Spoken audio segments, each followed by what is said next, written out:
Srimad-Bhagavatam ki Goloka Dhama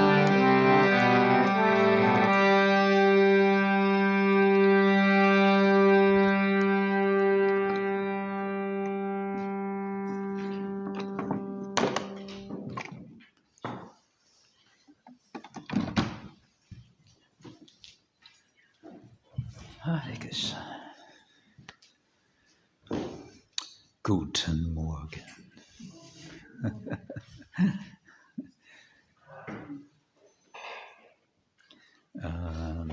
Yeah.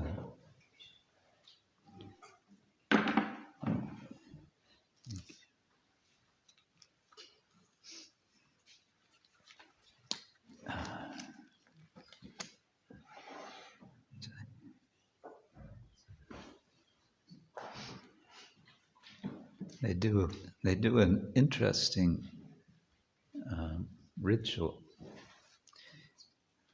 every morning for Bhagavatam class at Dhama. You know about this with the Bhagavatam? Also, they do in Budapest temple. The Bhagavatam is brought out from from next to the altar by the pujari on a big silver plate, and while it's then brought to the place for reading, everyone is standing. And then when it's put down, then everyone offers obeisance. And then when the class is over, they do the reverse. Everyone stands up, and when it's back on the altar, then everyone offers obeisance. Interesting, huh? Honoring the Bhagavatam. Nama Om Vishnupadaya Krishna Prestaya Bhutale Srimate Bhaktivedanta Swamin Iti Namine Namaste Saraswati Deve Gauravani Pracharine Nirvishesha Shunyavadi Paschatya Deshatarine Vancha kalpatarubhyascha kripa sindhubhya evacha patitanam pavanebhyo vaishnavebhyo namo namah. Hey Krishna karuna sindhu dinabandhu katpate gopesha kanta radha kanta namostute. Tapta Kanchana Gaurangi Radhe Vrindavaneshwari Vrishabhanusute Devi Pranamami Hari Priye Jaya Shri Krishna Chaitanya Prabhu Nityananda Shri Advaita Gadadhar Shivasari Gaura Bhaktavinda Hare Krishna, Krishna Krishna, Hare Hare, Hare Rama, Rama Rama, Hare Hare. Om Namo Bhagavate Vasudevaya. Om Namo Bhagavate Vasudevaya. Om Namo Bhagavate Vasudevaya. Om Namo Bhagavate Vasudevaya. Om Namo Bhagavate Vasudevaya. Om Namo Bhagavate Vasudevaya. Narayanam Namaskritya Naram Chaiva Narottamam Deving Saraswating Vyasa Tato Jayamudirayet Nashta Prayeshva Vadreshu Nityam Bhagavata Sevaya Bhagavati Uttama Shloke Bhaktir Bhavati Naishtiki. We're reading from Srimad-Bhagavatam, Canto 5. Chapter 1, the activities of Maharaja Priyavrata. What means Priyavrata as a word? What what means vrata? Vow. And priya? Dear, yes, affection, dear. So what could priya vrata mean? Affectionate vow. Or pleasing vow? A pleasing vow, perhaps. He whose vow is pleasing, I would put it that way. And we're hearing from Lord Brahmā, who is speaking to Priyavrata. Can everyone see this? We're going to chant the Sanskrit of the verse. If you want to follow, you can. Yeah, maybe if you pull it back a little. And a little more toward Prabhupada. Yeah, that's better, I think. Yeah, everyone can see now. All right, here we go. Let's see if I can do this. Tvam abja-nābhāṅghri-saroja-kośa.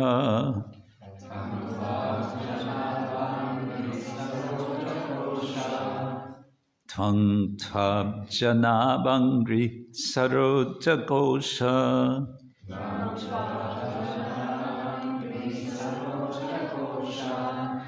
Durgāśrito nirjita-ṣaṭ-sapatnaḥ.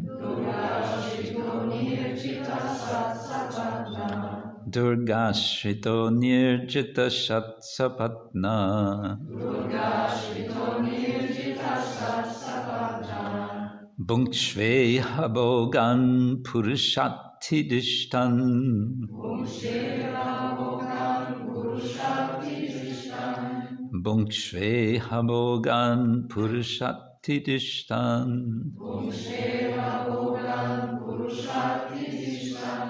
Vimukta-saṅgaḥ prakṛtiṁ bhajasva.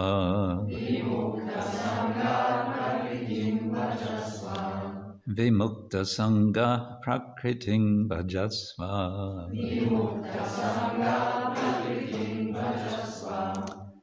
Others? abja-nābhāṅghri-saroja-kośa. durgāśrito nirjita-ṣaṭ-sapatnaḥ.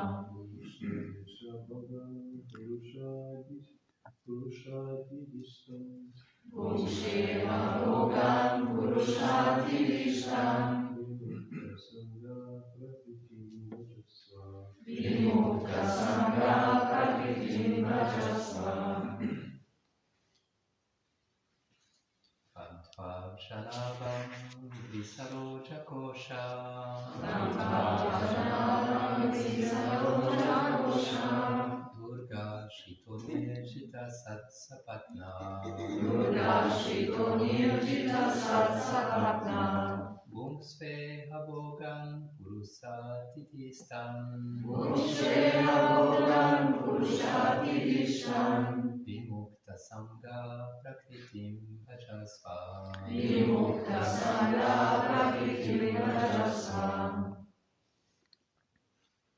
Ladies. abja-nābhāṅghri-saroja-kośa.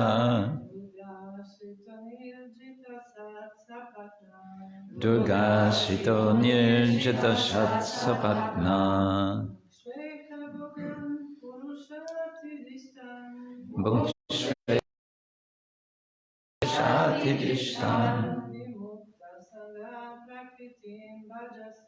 vimukta-saṅgaḥ prakṛtiṁ bhajasva.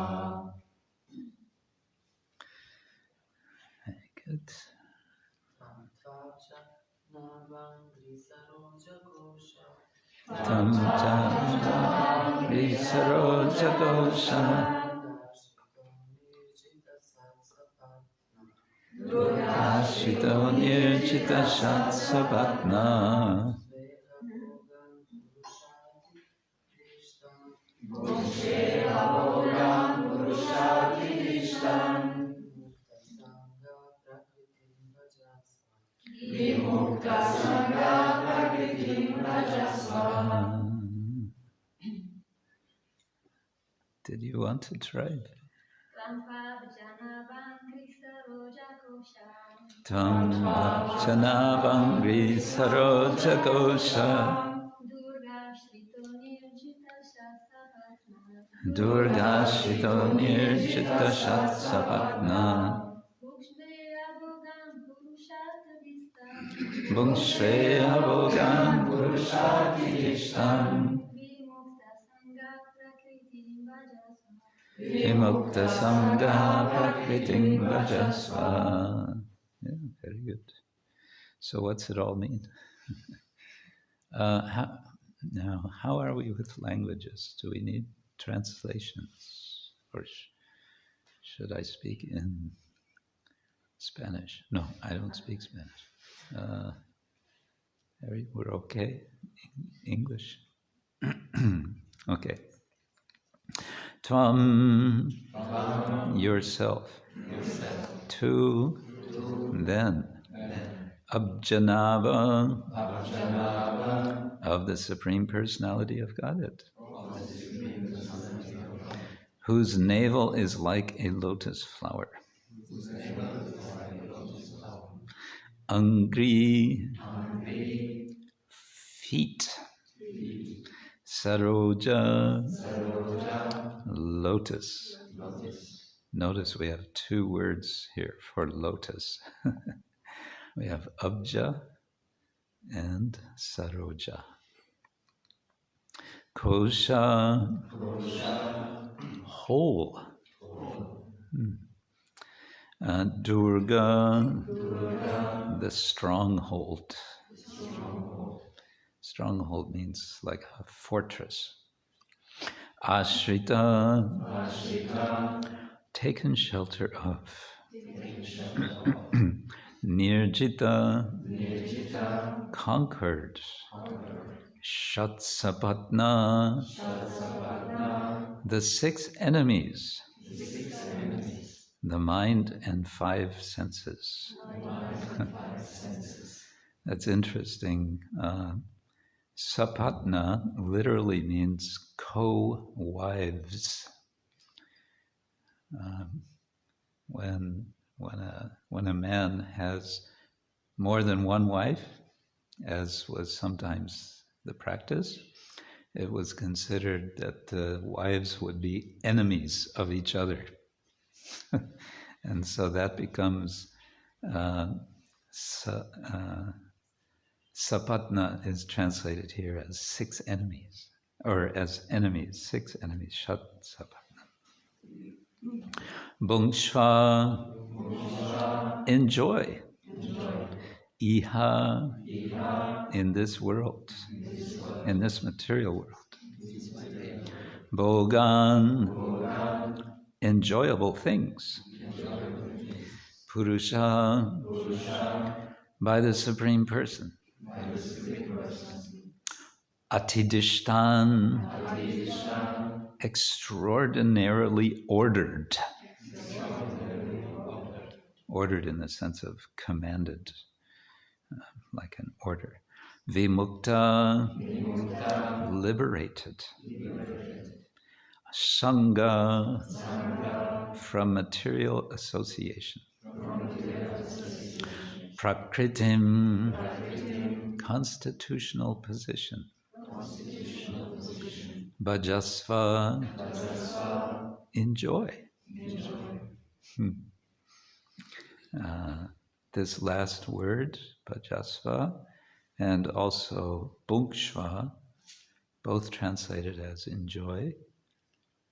These are in the Sanskrit what is called imperative form, which means it's a command. Do it. Enjoy. It's how you would, it's second person, which means you're telling a person directly. Enjoy.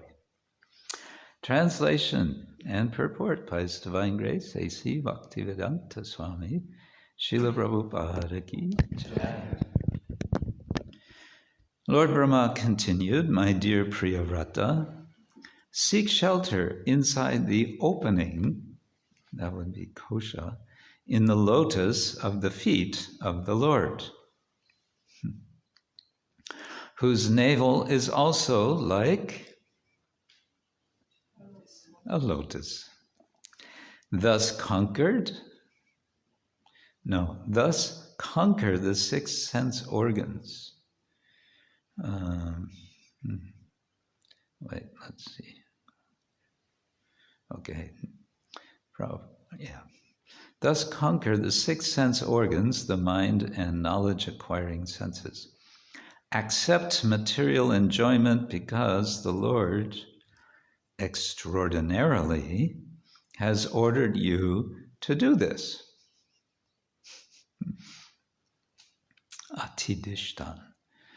You will thus always be liberated from material association, vimukta-saṅgaḥ, and be able to carry out the Lord's orders in your constitutional position. Here, prakṛtim is translated as constitutional position. Purport. There are 3 kinds of men within this material world. When Prabhupada says men, he means men and women. Those who are trying to enjoy the senses to the utmost are called karmis. Above them are the jnanis, who try to conquer the urges of the senses. And above them are the yogis, who have already conquered the senses. None of them, however, are situated in a transcendental position. Only devotees who belong to none of the above-mentioned groups are transcendental. As explained in Bhagavad Gita, 14th chapter, Mang chayo avyabhicharena bhakti yogena sevate sagunan samatityayetan Brahmā bhūyaya kalpate. One who engages in full devotional service, who does not fall down in any circumstances, at once transcends the modes of material nature and thus comes to the level of Brahman.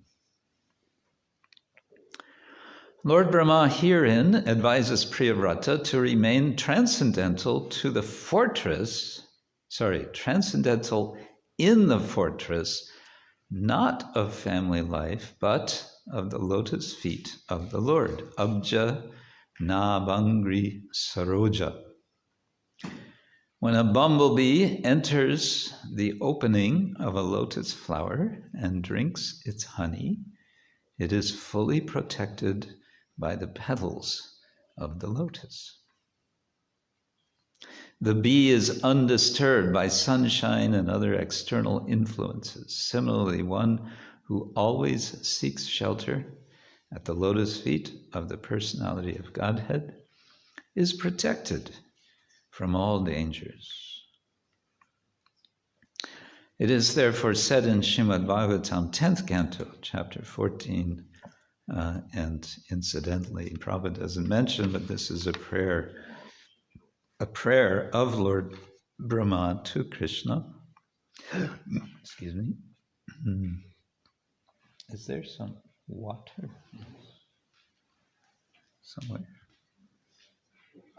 It's thank you. Samashritaye padapallava plavang mahatpadang punyayasho murare bhavam buddhir vatsa padang param padang yat vipadang natesham. For one who has taken shelter of the lotus feet of the Lord, everything becomes easier. That's good news. If one takes shelter of the Lord, of the lotus feet of the Lord, what happens? Everything becomes easier. Do you believe it? Indeed, even crossing the great ocean of nescience, bhavam buddhi, is exactly like crossing the hoof print created by a calf, vatsapadam. For such a devotee, there is no question of remaining in a place where every step is dangerous. Our actual duty is to carry out the supreme order of the personality of Godhead. If we are fixed in our determination to carry out the supreme order of the Lord, we are always secure, regardless of where we are situated, whether in hell or in heaven. Herein, the words prakṛtim bhajasva are very significant. Prakṛtim refers to one's constitutional position. Every living entity has the constitutional position of being an eternal servant of God. Therefore, Lord Brahmā advised Priyavrata, be situated in your original position as an eternal servant of the Lord. If you carry out his orders, you will never fall, even in the midst of material enjoyment. Material enjoyment, achieved by dint of one's fruitive activities, by virtue of, or dint, how to explain dint? By dint of one's fruitive activities differs from material enjoyment given by the Supreme Personality of Godhead. Two things are different. A devotee sometimes appears to be in a very opulent position, but he accepts that position to follow the orders of the Supreme Personality of Godhead. Therefore, a devotee is never affected by material influences. The devotees in the Krishna consciousness movement are preaching all over the world in accordance with the order of Sri Chaitanya Mahaprabhu. They have to meet many karmis, but by the mercy of Sri Chaitanya Mahaprabhu, they are unaffected by material influences. He, Lord Chaitanya, has blessed them as described in Chaitanya Charitamrita, Madhya Lila, chapter 7, Kabu nabadi be tomar bishaya taranga, punarapi etai pabe mora shange. A sincere devotee who engages in the service of Lord Sri Chaitanya Mahaprabhu by preaching his cult all over the world will never be affected by Vishaya Taranga, material influences. The word Taranga means wave, and Vishaya means objects of senses, sense objects.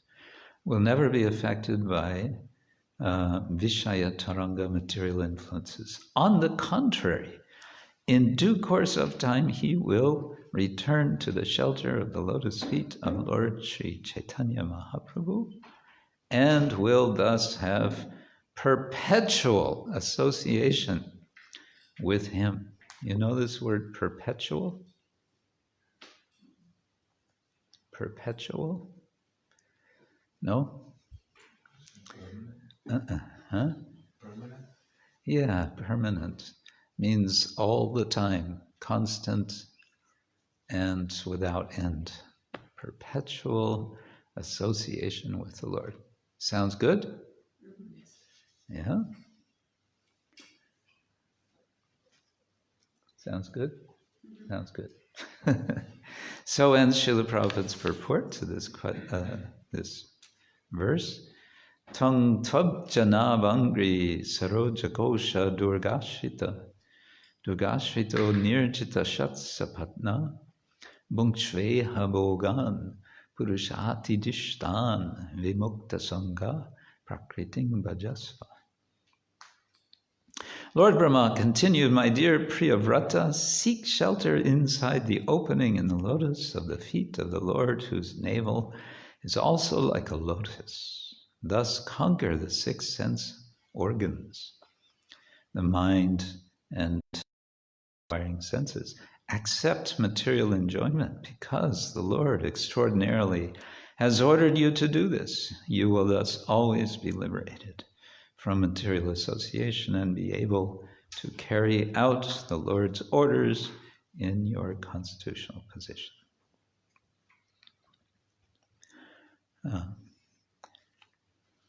This is the beginning of Canto 5, first chapter.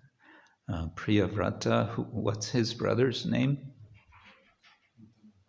Uttanapada, yes. So we're getting a continuation from the 4th canto of the description of the Manus, and then from the Manus we get descriptions of dynasties that extend from the Manus. And this goes on from Canto 4 all the way through Canto 9. 14 Manus, and thus we get, in a sense, the story of one day in the life of Lord Brahma. We get 4, 5, 6, 7, 8, 9. We get 6 cantos telling us a day in the life of Lord Brahma, before we get to Canto 10 to hear about the whole life of Lord Krishna. Interesting, isn't it? And we're hearing now from Lord Brahma, and he's giving some advice. And he's giving advice to one of the, you could say, founder acharyas of the world, the cosmic community. And he's saying, it's very nice that you be a householder. He's giving him blessings. Be a good householder. One of the big themes in the Bhagavatam, which carries over from the Mahabharata, is pravritti marga versus nivritti marga. Pravritti means engagement with the world, in the world. Nivritti means the opposite. It means, what do I want to say? It means becoming aloof from the world. In the Mahabharata, this becomes a major debate. It's sort of an either or. Should we engage in the world or be detached from it? And right in the middle, well, amidst the Mahabharata, we get Krishna's discussion with Arjuna, which is very much concerned with this subject. Because, as we all know, Arjuna is saying, I want to disengage, I don't want to be involved in this battle. And then what does Krishna tell him? No, you should be engaged in this battle. But, and then he's saying the whole Bhagavad Gita, change your mentality with which you engage in this world. So this theme goes on and extends and gets elaborated in the Bhagavatam. We might see how in our own lives this pravritti versus nivritti it's always there in our decisions that we make from day to day. It's almost like breathing. We can say with our physical bodies, what do? We use our hands. We pick up things. I was going to drink some water, wasn't I?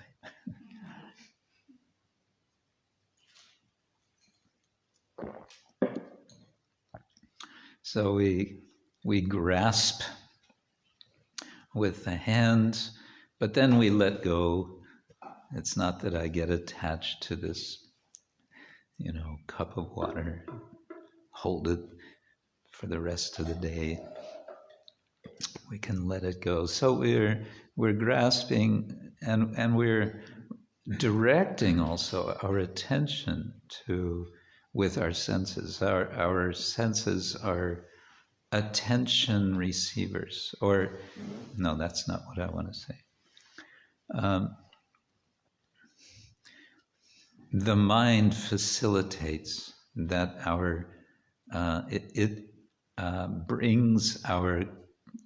it directs our senses and also filters from our senses whatever is coming in. If we didn't have the filter of our minds, then we would be constantly overwhelmed by the input of our senses. We would just be getting this constant, it would be like static on a radio. You turn between stations and it goes, makes a horrible sound. We would be getting that experience from our senses if it weren't for the mind. Hard to imagine, but that's how it is. Because the mind is actually being constantly selective and is constantly facilitating interpretation of what our senses give us. And that's a good thing. Now, I just said that that's a good thing, and here we read that the senses which include the mind is referred to as the sixth sense many times, are āśritaḥ. They're like six co-wives. So are they, which is then translated as the six enemies.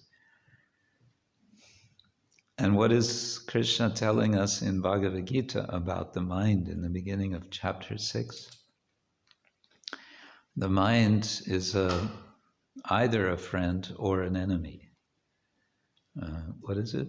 Udaret atmanatmanam natmanam avasadayat atmaiva hyatmano bandhur atmaiva ripur atmana.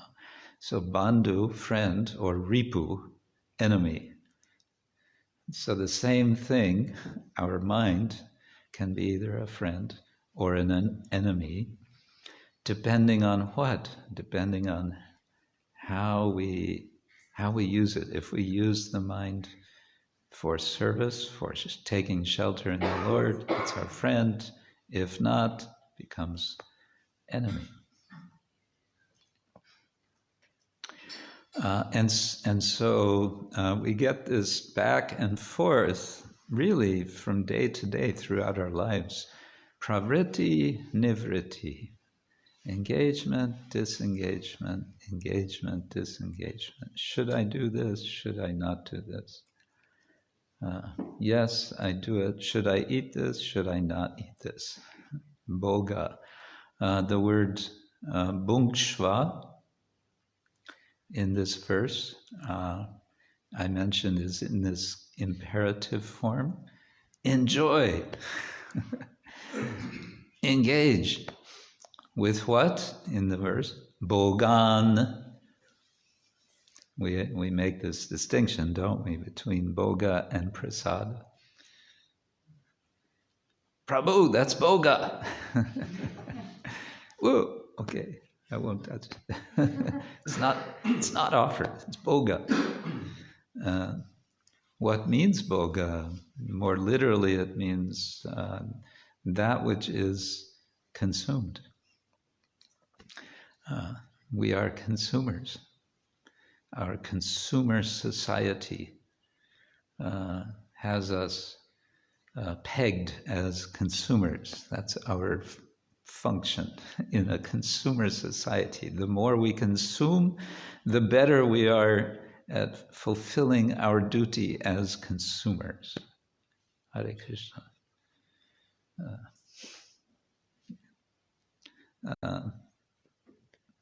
But bhogān is just the plural form of bhoga, bhogān.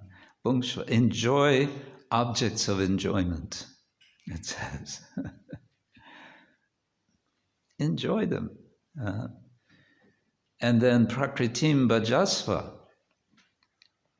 It's interesting. Prabhupada translates prakriti as constitutional position.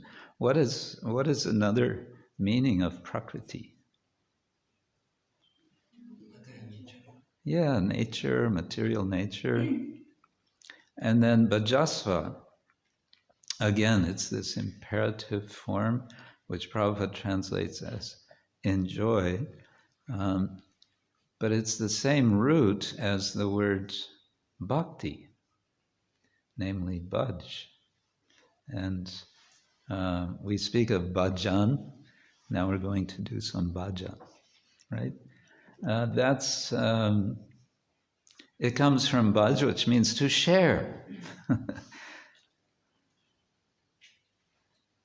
So what does sharing have to do with enjoying, we might wonder.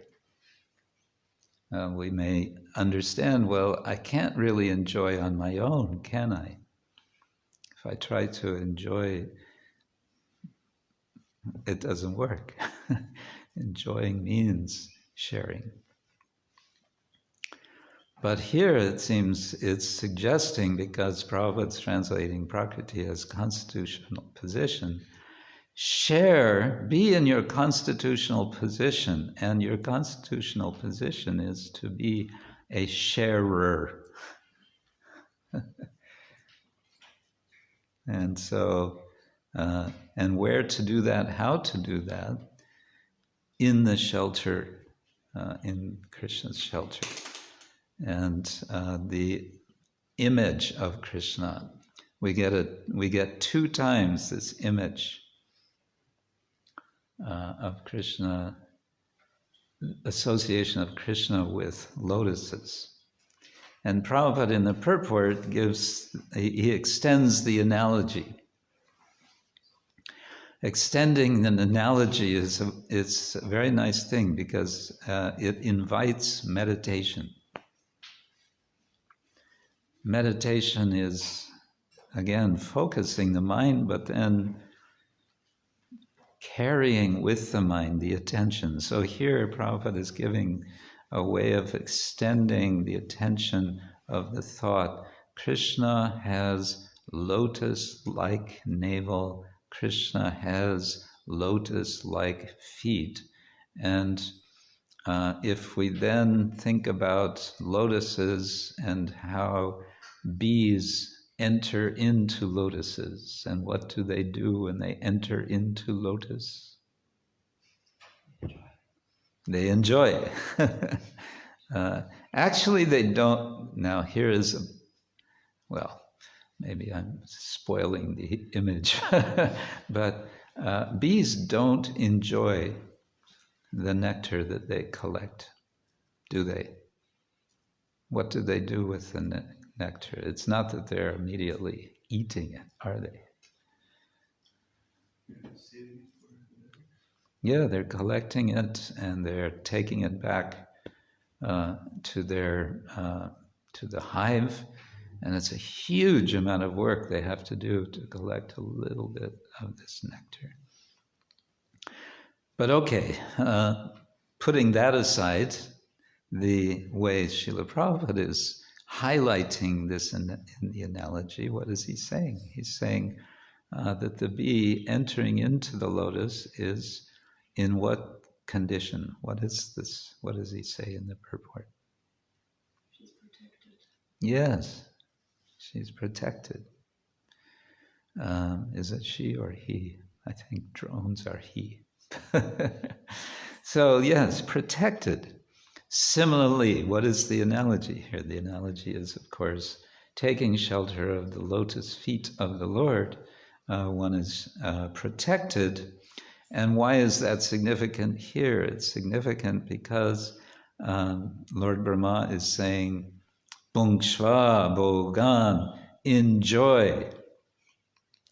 And we, as we hear so many times, are thinking, how can I enjoy the objects of the senses when we hear constantly that sense enjoyment is dangerous?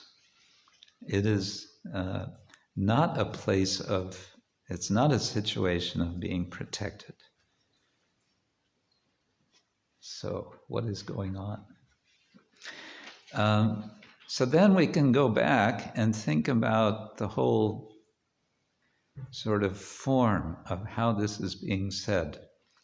Again, we have these imperative forms. We have bhuṅkṣva, we have bhajasva, and we also have puruṣa atidiṣṭān. This is bhogān, which are what sort of objects of enjoyment? Puruṣātidiṣṭān. Objects of enjoyment which are especially directed by puruṣa. Especially, it's diṣṭha means directed, it's ordered. Atidiṣṭān. Ati can mean very much, and it can also mean, as Prabhupada puts it here, what does he say? Bhogān, puruṣa, atidiṣṭān, extraordinarily ordered, exceptional. It's an unusual thing. It's crossing. Ati means going over the top. It's the Supreme. The Supreme Lord is transcendental, which means in English slang, he's over the top. And now he's giving an instruction which is over the top. So he's specifying here, though, what it is you can enjoy. He's not saying now you can enjoy anything. He's specifying those things which the Lord gives you blessings to enjoy, that you can enjoy. Does that make sense? And furthermore, the fact that it's in the form of a blessing. It's a command, but that command is a blessing. And with the blessing is coming the protection, is coming the empowerment to act in such a way that Priyavrata will always be protected. And so this is a kind of a further reflection. I was thinking about the whole idea of divine authority. I've probably told sometime here, but one time many years ago, I wrote an article called the experience of authority and the authority of experience in the Bhagavad Gita. Because I was asked to present something about religious experience to some scholars. So I thought, well, the Bhagavad Gita is telling us interesting things about authority. And you can take it both ways. There's the experience of authority. How does it feel that someone tells you something, broadly speaking, and orders you, do this. You have no choice, do it. And we can think about all the sorts of authority there might be, and what sort of about authority we think about power, isn't it? And there's authorities that we don't like, that maybe force us to do something we don't like.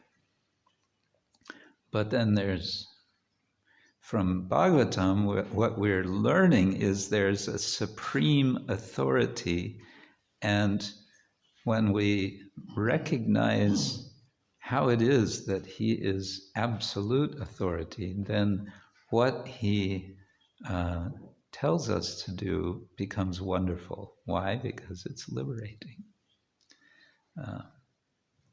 That kind of authority is, then it turns out that's actual authority, and anything less than that is so much less authority.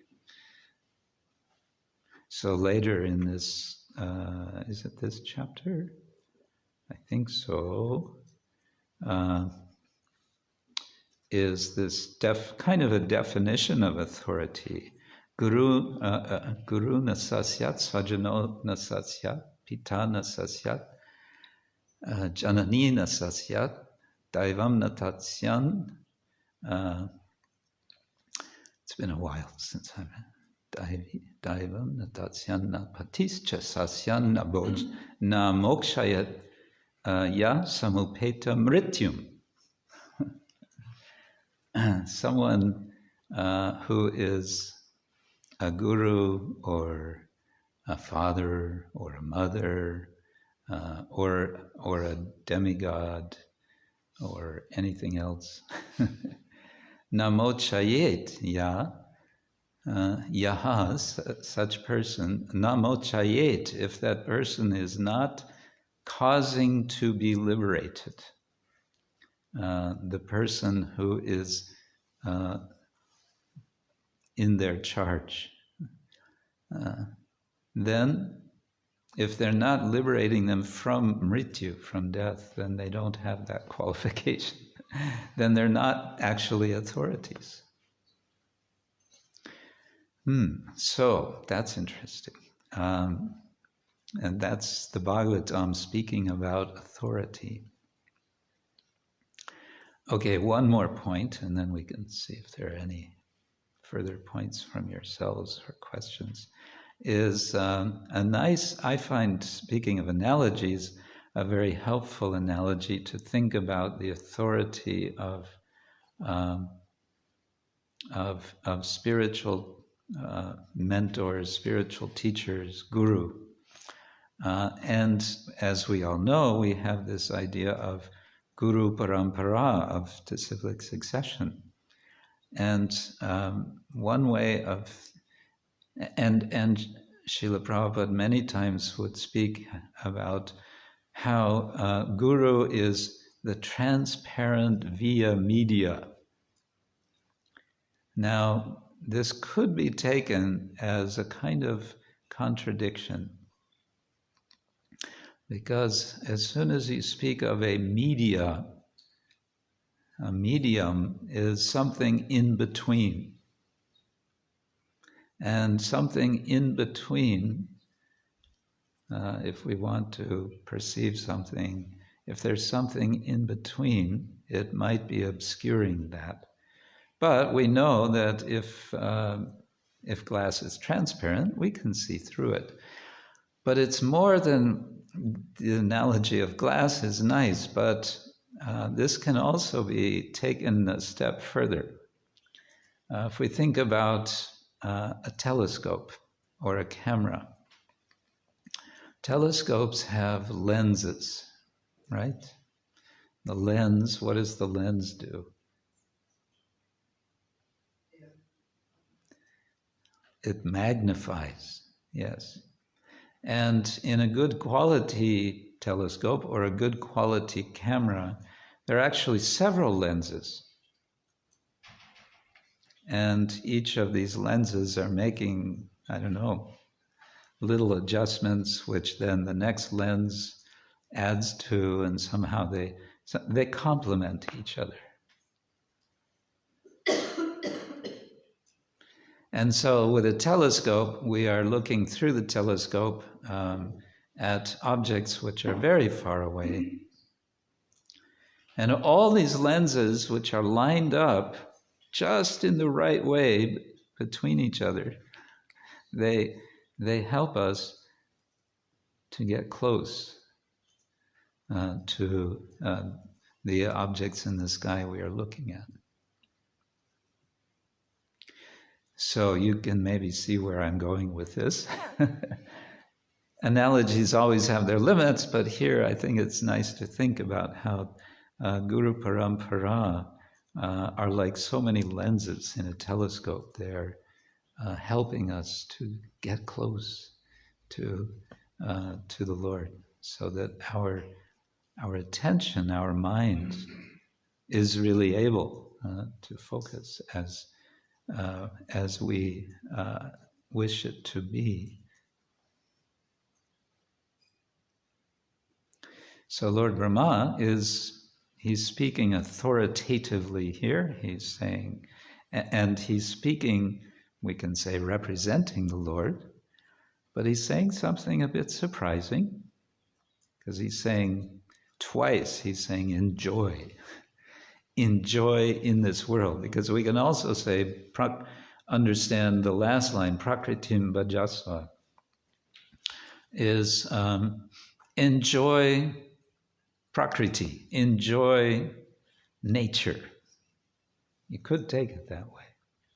So this is all very surprising, and it points to the fact that we have to get the whole message, not just extracting part of the message. The whole message is tvam abja-nābhāṅghri-saroja-kośa durgāśrito nirjita-ṣaṭ-sapatnaḥ. You can enjoy in this way having taken shelter of the Lord. And yes, Priyavrata will be an example in the Bhagavatam. There will be others in the Bhagavatam. Ambarish is another example, enjoying in the world, yet being totally absorbed in Krishna. In Chaitanya Charitamrita, who do we have? In his initial stage, there's Raghunath Das Goswami being ordered by Chaitanya Mahaprabhu, stay home, be a good householder. And that's what he does. We also have Pundarika Vidyanidhi, who was seeming to be just a of his senses, until introduced by Madhar Pandit was introduced to him with a verse from Bhagavatam describing the mercy of Lord Krishna. Aho bhaki yang stanakala kutam jigangsaya payayat abhyasatvi lebegatim datyuchitam tatoyam kamvadayalum sharanam rajema, describing that Krishna is so merciful that he has even made Putana into his nurse. To kill him, he makes into his nurse. This is one of the, I think it's 5 examples that Vishwanath Chakravarti Thakur identifies from the Bhagavatam, especially identifying the Lord's grace, His mercy. When Pundarika Vidyanidhi hears that verse, what happens? He goes crazy. He falls on the floor. He becomes overwhelmed in ecstatic devotional feelings. Just hearing this verse. Imagine what kind of mentality that is. So we get these images of ideal persons who are ideal not because they have become yogis who are simply following nivritti marga. Rather, they are devotees. And as Prabhupada says here, only devotees who belong to none of the above-mentioned groups are transcendental. Hare Krishna. Grantaraj, Srimad-Bhagavatam ki. Further points or comments, or reflections on enjoyment, on the mind, on Lord Brahma, on lotuses, on bees, on what else? Any of these or otherwise? Yes.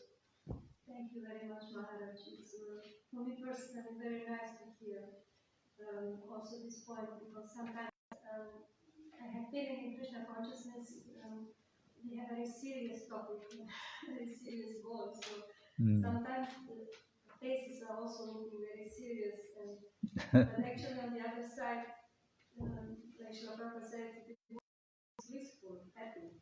Yeah. So these 2 points sometimes are maybe misunderstood or maybe just not enough being actually just happy and blissful, going in this way. And as you said, Prabhupada we can say he ordered us to be happy. Chant and be happy. That's an order. So, but it's an opportunity and it's a blessing. And then he would say, if you're not happy, then something you're not doing right. Maybe not doing right, or maybe not understanding right.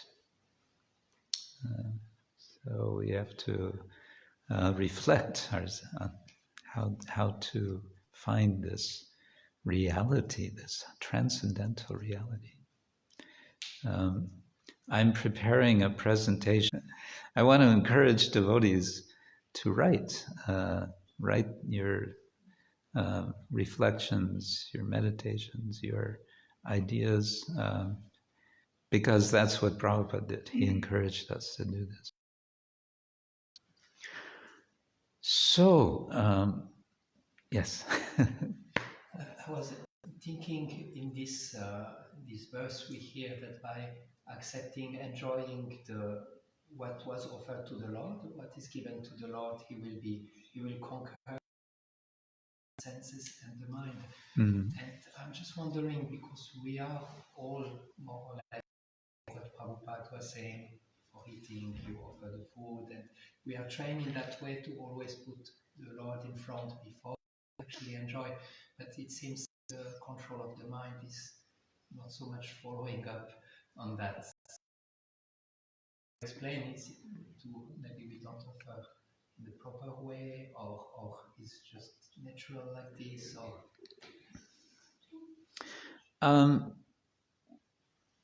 yes, when we upadruta manda sumanda matayo manda bhagya hi upadruta. Prabhupada translates, and above all, disturbed. We hear that. So that's all confirmed. So it means I have to be really patient that that I keep working on this process and celebrate my victories when they come. Every bit of doing them in the best way. Are there ways to improve? And so this opens up the spirit of inquiry to always cultivate, because Krishna is, or Lord Brahma, no, Narayan is saying, in Canto 2, Tattva-jigyasunatmana anvayad yatirekavyam yatsyat sarvatra sarvada. In all time, all circumstances, inquisitive, the telescope toward the object. My acting, toward Krishna, toward Vrindavan. So, yeah, being inquisitive to oneself. There's a lot of, it's interesting, there's so much popularity now of mindfulness. Mindfulness has become an industry. Literally, it's become an industry. The way it's been taken on by the corporate world, they're just extracting useful for ultimately for increasing profit. So what kind of mindfulness is that? If it would be real mindfulness, they would be questioning the whole presupposition of how they're making their money.